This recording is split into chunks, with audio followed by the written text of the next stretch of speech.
गांव घनश्यामपुर पहाड़ियों और खेतों के बीच बसा एक छोटा शांत गांव था। गांव के बाहर एक पुराना सूखा कुआं है जिसे लोग साया वाला कुआं कहते हैं। कोई वहां नहीं जाता। उस गांव में एक किसान परिवार रहता था। आरती और गुड़िया उनकी दो बेटियां थीं। आरती बड़ी बहन थी और वो समझदार थी, जबकि गुड़िया छोटी बहन निडर और जिज्ञासु थी। एक शाम गुड़िया खेत से लौटते समय कुएं के पास से गुजरती है। उसे किसी औरत के गुनगुनाने की आवाज सुनाई देती।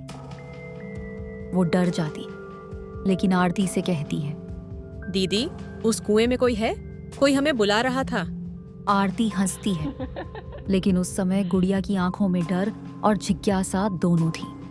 एक दिन घर की सफाई करते हुए आरती को दादी की पुरानी संदूक मिलती है। उसमें एक फटी पुरानी डायरी मिलती है जिसमें लिखा था, कुएं के नीचे एक गुप्त तहखाना है।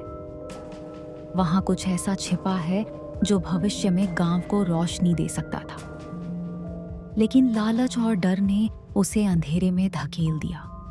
ये सब देखकर आरती सन्न रह जाती। वो गुड़िया से कहती है, शायद तेरी आवाज़ें सुनने की बात झूठ नहीं थी। दोनों बहनें रात में टॉर्च लेकर कुएं के पास जाती हैं। पुराने रस्से से नीचे उतरती हैं। नीचे उन्हें एक संकरा रास्ता मिलता है जहां दीवारों पर पुरानी पेंटिंग्स और एक तांबे का दरवाजा मिलता है। दरवाजा खोलते ही उन्हें एक बड़ा कमरा दिखता है जहां उन्हें एक लकड़ी की संदूक और उसके चारों ओर पुराने दीपक, किताबें और सिक्कों की थालियां रखी हुई मिलते हैं। तभी आरती को याद आता है, दादी कहती थी कि आज से 60 साल पहले गांव में एक महिला वैद्य होती थी जो गरीबों का इलाज करती थी, पर गांव के कुछ अमीर लोगों ने उस पर जादू टोने का झूठा इल्जाम लगाया।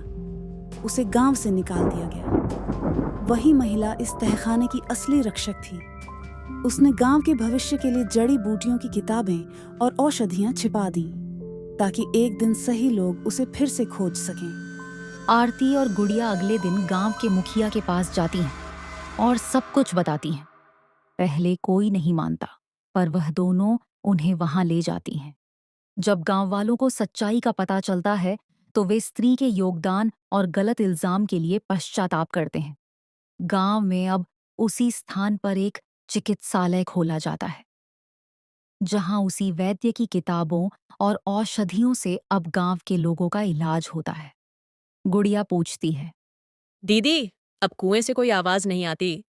आरती मुस्कुराकर कहती है, अब वो आत्मा मुक्त है।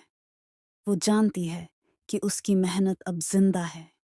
कुएं की दीवार पर अब एक लाल कमल उगाया है, जैसे कोई उसे वहां रखकर छोड़ गया हो, शायद धन्यवाद कहने के लिए।